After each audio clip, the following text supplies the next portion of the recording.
پتہ ہے تمہیں جب قیامت کے دن تمہارا فیصلہ ہوگا اور اللہ کرے کہ تمہارا جنت کا فیصلہ ہو، میرے بھائی اور میری بہن، جب تم جنت میں انٹر ہو جاؤ گی نا تو تم بہت خوش ہوگی، تم بہت زیادہ خوش ہو جاؤ گی، تم ہیپی ہو جاؤ گی، تم سیٹسفائیڈ ہو جاؤ گی، کسی قسم کا کوئی خوف تمہارے ارد گرد نہیں آئے گا، اور تم اپنی زندگی کو شاندار طریقے سے جینا شروع کر دو گی یا کر دو گے۔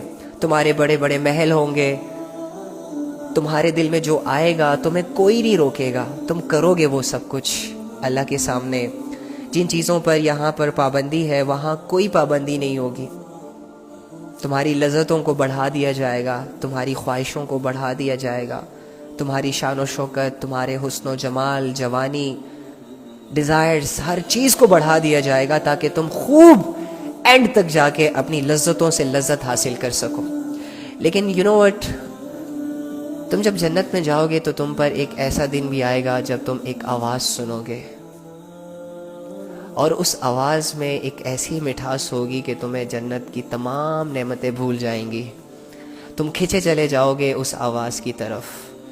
وہ ایک ایسی غائبانہ آواز ہوگی اور تم سے پوچھے گا تمہارا رب، وہ تمہارے رب کی آواز ہوگی اور تم سے تمہارا رب پوچھے گا کہ اب راضی ہو؟ تو تم کہو گے ہاں یا رب میں راضی ہوں، تھینک یو سو مچ، الحمدللہ، اگر آپ ہمیں جہنم سے نہ بچاتے تو ہم کبھی بھی اس جنت میں نہ آتے، یہ سب کیا دھرا یا رب آپ کا ہے۔ اگر ہم 60-70 سال کی زندگی میں آپ کی وہ عبادتیں نہ کرتے کہ جن عبادتوں کو آپ نے ہم پر فرض کیا اور آپ ہمیں کرنے کی توفیق نہ دیتے، اور اگر ہم بھی ان لوگوں کی طرح 60-70 سال کی زندگی، جوانی، بچپن، بڑھاپا غیبتوں میں، چغلیوں میں، زناؤں میں، بے حیائیوں میں، ناچ میں، گانے میں گزار دیتے تو یا رب آج ہم جنت کے حقدار نہ ہوتے، بلکہ جہنم کی یہ جو لوگوں کی چیخ و پکار سنائی دے رہی ہے آج ہم بھی ان لوگوں میں شامل ہوتے۔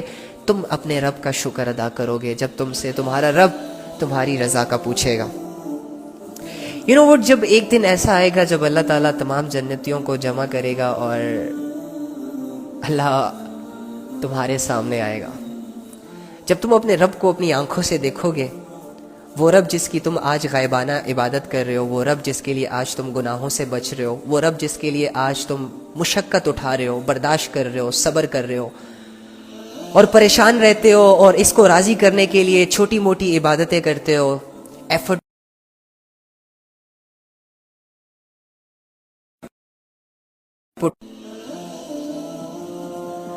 چھوٹی موٹی عبادتیں کرتے ہو، امید لگاتے ہو، دعائیں کرتے ہو، یہ رب جب تمہارے سامنے آئے گا نا تو تم سب کچھ بھول جاؤ گے، سب کچھ بھول جاؤ گے۔ تمہیں نہ جنت کا خیال آئے گا، نہ تمہیں تمہارے محلوں کا خیال آئے گا، نہ تمہیں تمہاری بیویوں اور شوہروں کا خیال آئے گا۔ تم ایسے ایسے ایسے مگن ہو جاؤ گے اللہ کو دیکھنے میں کہ تم سب کو بھول جاؤ گے۔ تمہاری آج کی سٹرگل یہ ہے کہ تم جنت میں چلے جاؤ، تمہاری آج کی سٹرگل یہ ہے کہ تم جہنم سے بچ جاؤ، لیکن وہاں تم جنت کو بھی بھول جاؤ گے، جنت کی نعمتوں کو بھی بھول جاؤ گے، اور اپنے رب کے دیدار میں اتنا مدہوش ہو جاؤ گے کہ تم کہو گے کہ کاش یہ پل کبھی نہ جائے۔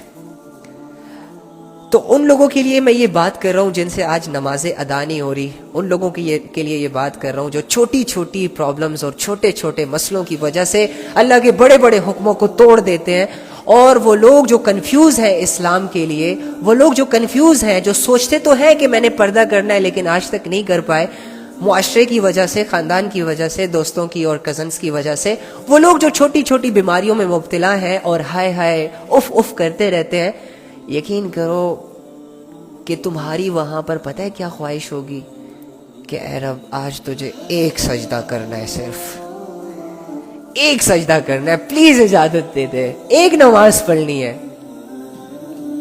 آج دل کر رہا ہے تیرے سامنے جھکنے کا۔ دنیا میں تو میں تجھے جانتا نہیں تھا، میں تیری ویلیوز سے انجان تھا، میں تیری محبت سے خالی تھا، لیکن آج تو سب کچھ سامنے ہے۔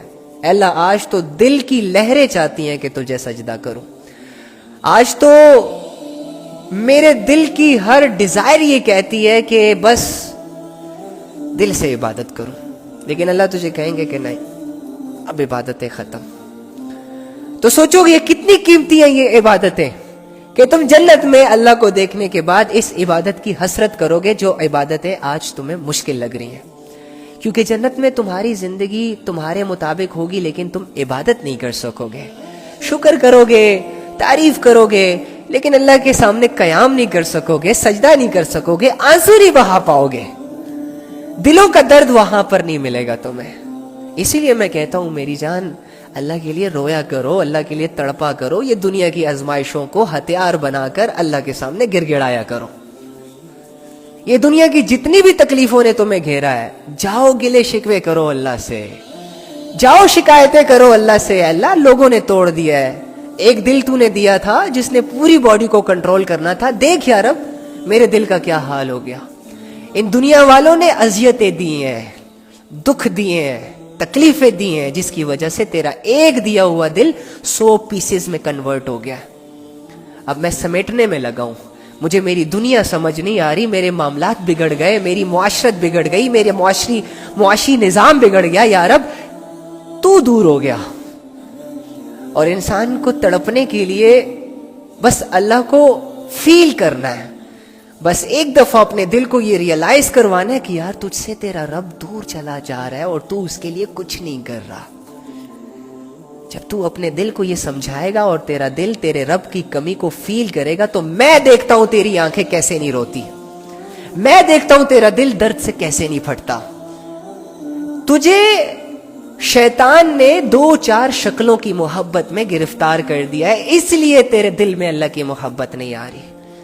تجھے گاڑیوں سے فرصت نہیں مل رہی, تجھے گھر بنانے سے فرصت نہیں مل رہی, تجھے بینک بیلنس جمع کرنے سے فرصت نہیں مل رہی میری جان, تبھی تو اللہ سے غافل ہے. تو اللہ کے لیے 5 منٹ نکالنا سٹارٹ کر, تو اللہ کے لیے 5 منٹ خالص کر اپنی زندگی کے, پھر تو دیکھ کہ تو ہدایت کے کس بلندیوں کو چھوتا ہے. پھر میں دیکھتا ہوں کہ تو کیسے اپنے آپ کو کمزور سمجھتا ہے, پھر میں دیکھتا ہوں کہ تو کیسے اپنے آپ کو ڈی موٹیویٹ کرتا ہے, اور پھر میں دیکھتا ہوں کہ یہ ساری دنیا مل کر بھی تجھے کیسے ہرٹ کرتی ہے. تو کمزور اس لیے نہیں ہے کہ تو انسان ہے, تیرے اندر طاقت نہیں ہے, تو کمزور اس لیے ہے کہ تو نے اپنے رب کو چھوڑ دیا. تیرے بدر کے صحابہ کو بھی یہ ڈر لگا تھا, تیرے بدر کے صحابہ بھی کنفیوز ہوئے تھے, ان میں نبی بھی موجود تھا, ان کو موٹیویٹ کرنے والا تیرا پیغمبر تھا جو ایمان کا پہاڑ تھا, جن کے دلوں میں ایمان کی شمع روشن تھی, جن کے دل شیطانی وسوسوں سے پاک تھے. اس کے باوجود بھی تیرے صحابہ کنفیوز ہوئے تھے, تیرے صحابہ خوف کی لہروں سے گزرے تھے. وہ یہ بات کہنے پر مجبور ہوئے تھے, یا رسول اللہ سامنے والا لشکر ہزاروں کا ہے, ہم 313 ہیں, ہماری کوانٹٹی بہت کم ہے, سامنے والے کی کوانٹٹی تعداد بہت زیادہ ہے, کہیں ہم ہار نہ جائیں. لیکن تیرے نبی نے ان کو کیا کہا؟ اپنے اللہ کی مدد کو آسمانوں سے اتارو. جب تمہارا رب تمہارے ساتھ ہے تو کوانٹٹی میٹر نہیں کرتی.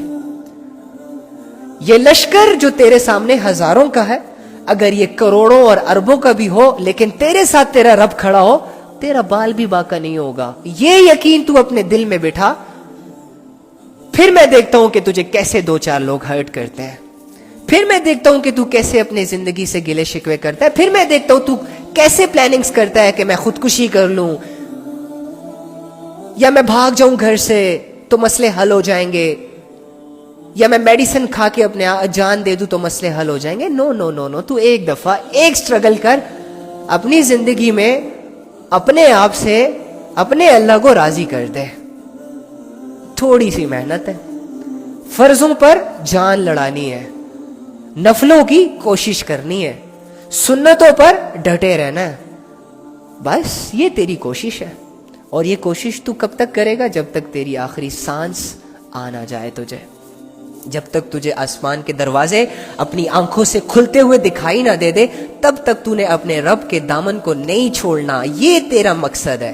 تجھے دنیا والوں نے پتہ کیا سکھایا؟ بیٹا جب تک تیری 1 لاکھ کی جاب نہیں ہوگی نا, تب تک گھر کا نظام چلنے میں بڑا مشکل ہوگا, بڑی دقت پیش آئے گی. ایسا کر یار, اپنے آپ کو اتنا ویل سیٹل کر کے کم سے کم 1 لاکھ تو کما سکے.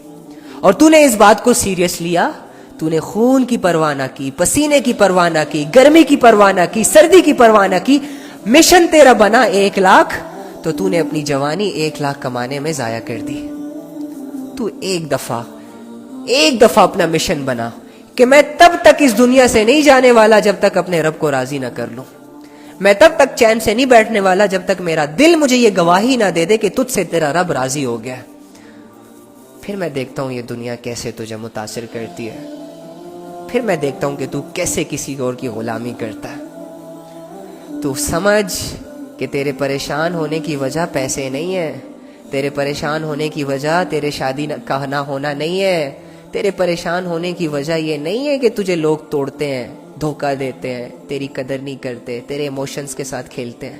ارے میری جان, تیری پریشانی کی وجہ صرف اور صرف یہ ہے کہ تو جس کے لیے آیا تھا نا, تو اس سے غافل ہو گیا ہے. تو اس کی ویسی قدر نہیں کر رہا جیسے کہ وہ قدر کرنے کے لائق ہے. تو اس کی دی ہوئی زندگی کو اس کے اگینسٹ سم ٹائم استعمال کرتا ہے. بس یہ تیری غلطی ہے. تو اس غلطی کو سدھار, پھر یہ دنیا تیری منتیں کرے گی کہ یار تھوڑا سا مجھے بھی ٹائم دے دو. تو اپنی اس غفلت سے اپنے آپ کو بیدار کر, پھر دیکھ دنیا تیری منتیں کرے گی کہ او بھائی ہم بھی کچھ ہیں, ہمیں بھی تو نے لفٹ دینی ہے تھوڑی. اتنا سیلفش ہو کے اپنے اللہ کو راضی نہ کر. اور تو پھر آگے سے یہی کہے گا کہ حسبی اللہ لا الہ الا اللہ, میرے لیے میرا رب کافی ہے. ہاں دنیا جتنی مقدر نصیب میں ہے مجھے مل کر رہے گی. اور اگر لیٹ سپوز میں دنیا کما بھی لوں, لیٹ سپوز اگر میں ایلون مسک کا سیکنڈ ورژن بن جاؤں, ٹھیک ہے, پوری دنیا سوشل میڈیا میرے کنٹرول میں آ جائے, لیکن یار میری موت تو مجھ سے ساری چیزیں چھین لے گی نا, اور میری دنیا میری آخرت تو نہیں بنا پائے گی نا. اور کچھ لوگ کہتے ہیں کہ یار دنیا بھی تو ضروری ہے. ہاں بالکل ضروری ہے, کس نے کہا کہ نہیں ضروری. دنیا ضروری نہ ہوتی تو اللہ رب العزت تمہیں یہ دعا سکھاتے, ربنا آتنا فی الدنیا حسنۃ وفی الآخرۃ حسنۃ وقنا عذاب النار. تیرے لیے دنیا بہت عزیز ہے, اللہ جانتا ہے, اس لیے اللہ نے تجھے یہ سمجھایا, سکھایا, بتایا کہ پہلے چلو مجھ سے اپنی دنیا مانگ لو, لیکن دنیا ویسے مانگو کہ جس میں میری رضا سامنے ہو. اپنی منمانی کی زندگی, اپنی منمانی کی دنیا مت مانگو, بلکہ یہ دعا کرو کہ اللہ جیسے تو دنیا دینا چاہتا ہے نا, جس میں تو راضی رہے, ویسی دنیا دے دے. اور پھر آخرت کو مانگنا نہ بھولنا, ساتھ میں آخرت کو بھی مانگنا. تو آئی نو دنیا ضروری ہے, دنیا میں کمانا ہے, بیوی بچوں کی رسپانسبلٹی ہے, ماں باپ کی دیکھ بھال ہے, بھائی بیماریاں آتی ہیں, دکھ درد غمی خوشیوں سے گزرنا پڑتا ہے, لیکن کرنا کیا ہے؟ غموں کو, خوشیوں کو, دکھوں کو, دردوں کو, اولاد کی پرورش, ماں باپ کی رسپانسبلٹی, ان ساری چیزوں کو اللہ کے حکموں سے جوڑنا ہے. ان ساری چیزوں میں رہتے ہوئے, سروائیو کرتے ہوئے, ان حالات سے گزرتے ہوئے ہم نے اپنے رب کے حکم کو سامنے رکھنا ہے اور دیکھنا ہے کہ میرا رب پریشانی میں مجھے کیا انسٹرکشنز دیتا ہے. میں نے دیکھنا ہے کہ خوشیاں کیسے سیلیبریٹ کرنے کا حکم دیتا ہے میرا رب. میں دیکھتا ہوں کہ یار مجھے میرے ماں باپ کی کیا کیا رسپانسبلٹی دی ہے میرے رب نے. تو اپنے رب کو top priority, first priority set کر کے اس کے بعد دنیا کماؤ, اس کے بعد دنیا میں رہو. کس نے منع کیا ہے تمہیں؟ دنیا تو تمہارے لیے آخرت کی کھیتی ہے. یہاں پر تو تم جو بو گے وہی کاٹو گے. تو بونا تو ایسے ہی کہتے ہیں نا. اگر تم بے حیائی کے بیج بو گے تو ظاہری سی بات ہے اس کا درخت تو جہنم میں جا کے اگے گا. پھر جہنم میں جانا پڑے گا, اترنا پڑے گا, جا کے بے حیائی کے درخت سے پھر جو تم نے یہاں بویا ہے وہاں پھر وہی کھانا پڑے گا.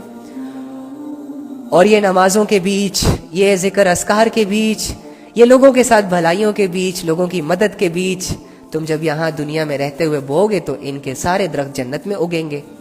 وہاں تم ان سے اچھی طریقے سے فائدہ اٹھا سکو گے.